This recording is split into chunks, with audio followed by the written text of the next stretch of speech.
Greetings, friends. I'm just down by the mouth of the Humber River on Lake Ontario. It's a beautiful April 22nd afternoon. Today's a relatively windless day, so you got to get out and experience it. I just wanted to reflect a little, because I've been talking more about Toronto recently. I've been doing a lot more biking along the waterfront with my friend now that the weather's warmer and we can do that. It's a great experience. I complain about Toronto a lot because I live here. I know the ins and the outs of the city, and but all things said and done, Toronto's a pretty nice city in terms of being able to bike. It's pretty blessed in that sense. But I wanted to comment on a few things to do with the waterfront. First of all, it's been completely taken over. I don't want to say this in a negative way, as if the foreigners have forced their way in here aggressively. No, they were invited in, and capitalism, because capitalism became detached from nationalism in the sense of wanting to preserve your culture, Toronto surrendered its waterfront all along, even from Etobicoke, which didn't even used to be part of Metropolitan Toronto, because I'm on the border of Etobicoke here and Metropolitan Toronto. It's all technically part of Toronto now. The waterfront from here all the way, many kilometers eastward, past the downtown core, out into the East End. Maybe in the East End you'll get the beach, which is kind of like an older suburb. It might be a bit more white because it's a bit more expensive to live there, but not all white people live in expensive neighborhoods anymore. Most of them will have moved out of Toronto. So what you get is these waterfront communities, which are only about, maybe, on my estimation, at most 25% white.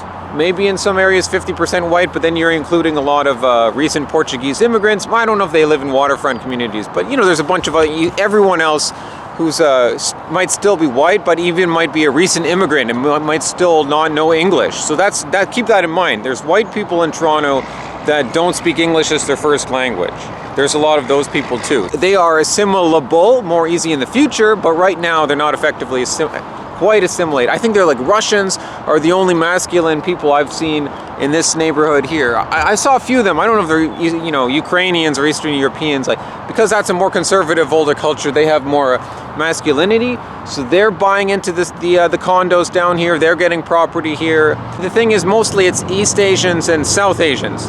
Basically, that's who's taken over the waterfront. So I give them credit. If you're from an East Asian background, from a South Asian background, I gotta hand it to you. You guys deserve a lot of credit because you conquered the white man's waterfront. You understand a good thing that a lot of white people forgot about, which is that everyone loves waterfronts all around the world. If you have a waterfront property, that's a blessing. Everyone loves to be close to water. So East Asians love that. Brown people love that. Black people not so much, but they'll still come down here, but not quite as much because they don't really live so accessible to this. So they recognize good real estate. Chinese own lots of real estate in Vancouver, and they play that market. I'm sure they play the market in Toronto just as much. This could keep going for years. There's no reason to say that the building will slow down right away. It probably is slowing to some extent, but there's just a lot of territory. Like, Toronto has no natural limits except for the lake. You can keep building northwards. You can still fill in a lot of areas in the suburbs, push the condo boom outwards. Of course, a lot of the white males that remain are low testosterone males or beta males. A lot of interracial couples. Why am I talking about race so much? Just, that's a normal thing. That's nothing negative here. We're just, that's what we see. We have to be honest. And there's nothing wrong with people get upset, like, oh, why are you mentioning black, white, Asian? It's like, well, you have to be honest to an extent. You have to mention this stuff. I had to stop filming just for a second there because, the three guys who were fishing here came walking by me, and I didn't want them to hear me talking about, oh, this race, that race, out loud. So in Toronto, sometimes I have to be a little careful when I film. And that's not like I would be in any really, big trouble here. I'm just saying, I'm a considerate person. I just don't want an unnecessary situation, even though it's not like you're trying to actually offend anyone. People can get offended. But anyways, it's funny because they were speaking some other language. There were three of them, young guys, maybe not older than 30, or maybe around my age, maybe younger, I couldn't tell. But they must have been fishing here since before I got here, over 45 minutes to an hour ago. They're talking in some Slavic language or something in Central Asia. They weren't exactly white guys, but I got a good vibe from them. I got a good feeling these guys are probably pretty chill if I spoke their language. So if they're speaking that language the way that's their first language, I'm sure. So Probably not that, but that's just, you can always find some commonality with people. White Canadians, we like to find commonality with people and say, hey, that person's really cool. That doesn't mean race isn't a factor. That's still an important part of who you are. What's the chance I would ever be able to be close friends with a guy like that? It could happen, but fairly rare. Like, I got to know someone in Africa, but that's pretty rare that you're going to make a good friend with someone from a different culture. If it's European and you're from a European background, that might help. But if you speak different languages, you're already from very different cultures. And that's the reality of when you mix all these people together on the waterfront, there's always going to be cliques. So the brown people and East Asians are the most dominant from what I see. Not that they're necessarily a majority together. They might not be only 50% together, but they are the most recognizable segments of the population. Everything else is a big mix. Yeah, just a whole lot of mixing, like this interracial thing. We were at a bar near Spadina, mostly a student run place, and it was a Friday night, so the Raptors were playing the Orlando Magic, and they lost in game 1. They're supposed to win. I don't care about the Raptors, but that was funny that we got to see that. We got to see them lose, like, as we got down into the bar. But yeah, very mixed, and a lot of brown people, some white people, but of course the white guys there are going to be a bit softer, and honestly, it's like, I'm not trying to play myself up like, oh, I'm this cool, like, masculine guy. I'm not. I'm a relatively skinny guy. Like, I wouldn't want to get into a fight with a lot of guys in Toronto. But the thing is, like, sometimes you just gotta say, like, wow, there's a lot of soft men around here. There's just a lot of soft beta males, and they don't know that they're beta males, and it's like they might be able to wake up out of it when they get to 28, 30. But the thing is, sometimes it's genetics, sometimes it's physiology, and it's like they had that messed up. If they grew up in a single parent family, a single mother family, boys have to be able to be boys. They need to play, go run around outside, sometimes get injured. Some people were disagreeing with me about the fence being built by the waterfront. And I was saying, oh, that was overblown because some kid died there. Why should they build a fence? And then people were saying, oh, well, there needs to be some safety there. It is a good idea to have the fence. But the thing is, it's just not the issue that bad things can happen and sometimes you need a fence. I agree with that. It's just the circumstances in which that fence was placed are just so laughable and so typical of the malaise and the ridiculous circus, which is Toronto and which is Ontario and politics in general. And just, this is a gynocracy. Women run the show. Women get freaked out about stuff, and then you have to spend a lot of money to placate them. That's just a fact. So that's what's going on here and I agree, in certain circumstances, it's good that there's a fence here right now, right? Like, this is pretty obvious, you would need a fence. But then we all know that things get into hyper safety mode and you start seeing more and more barriers. That means you're going to end up as a bubble child, and a bubble child doesn't grow up to be a healthy person because they don't learn to get out of their bubble naturally. They're not creative people so much. They're not going to have that natural, like, oh, I have a project. One thing my friend and I notice is that like the voice of many men as we're passing by, their voice sounds kind of little gay.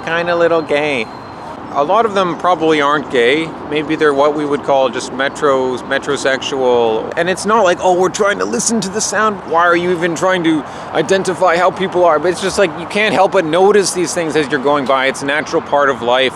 Or even if you're traveling, it doesn't matter. It's like you're gonna listen, you're gonna hear things, and it's gonna strike you a certain way. So I could be wrong, but from what I hear, men's voices have changed drastically. They must have changed a lot in the last 25 years, or even in the last 15 years. Their voices are very different. You often see them with a female partner, and she's their friend, probably, or maybe a hopeful girlfriend, but she's in control. You always know she's in control. Like we saw, often this happens with brown guys. Like I said, the interracial thing is totally full steam ahead. That's normal, but it doesn't matter. It could be the same race. It could be like a white guy with another white woman, but then she's in control. I've seen it myself.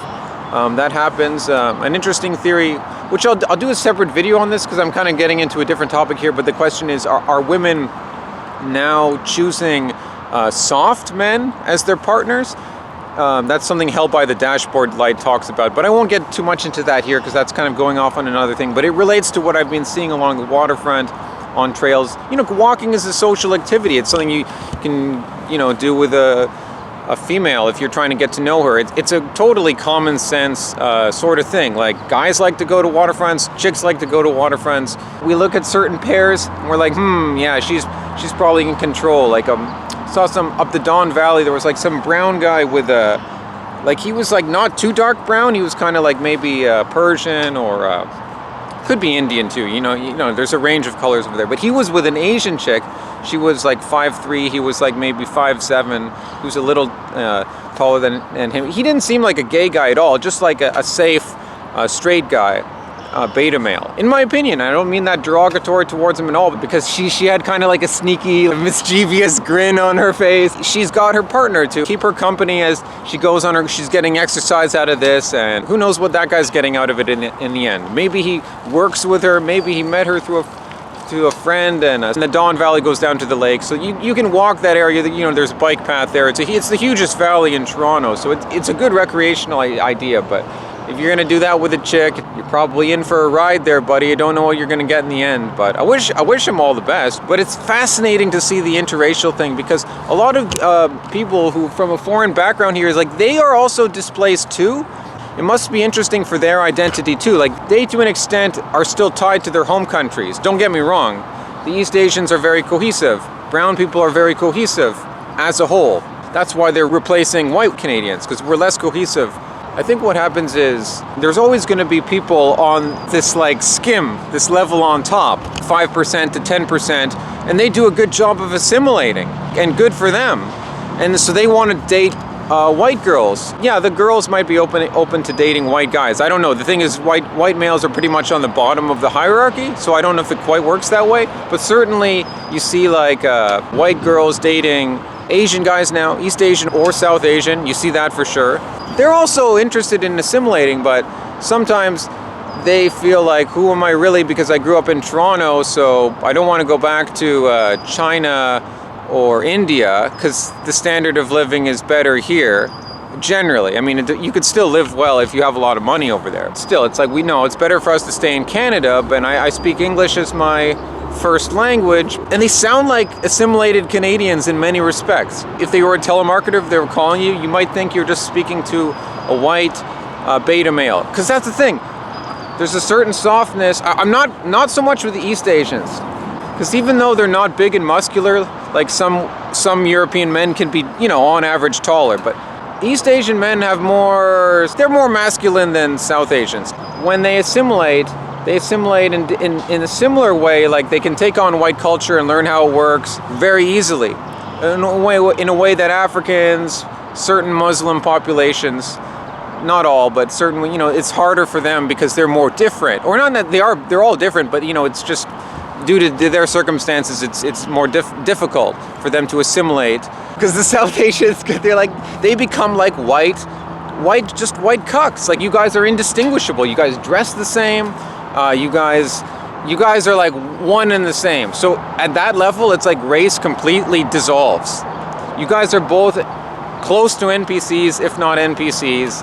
Not all brown guys, not all East Asian. I'm just talking in general things, and this is just my perception, but I know there's some truth to what I'm saying because I live in it. Whites, we don't need to get too hard on ourselves, like, oh, we surrendered our culture, we're losing out. It's like, no, we built all of this stuff. So, like, psychologically, it's easier for me, I think, than it is for, like, many, not all, but many brown guys growing up. It's like, well, they know deep down they didn't build this culture. And I'm not saying I did, but, European people did, which I'm connected to. Maybe it's like, a bit harder for them to come to terms with that. So it's like, what's our meaning here? So I want to date a white girl. I want to just, and pretend that this Western civilization is this big liberal thing. It's like anyone can be part of it.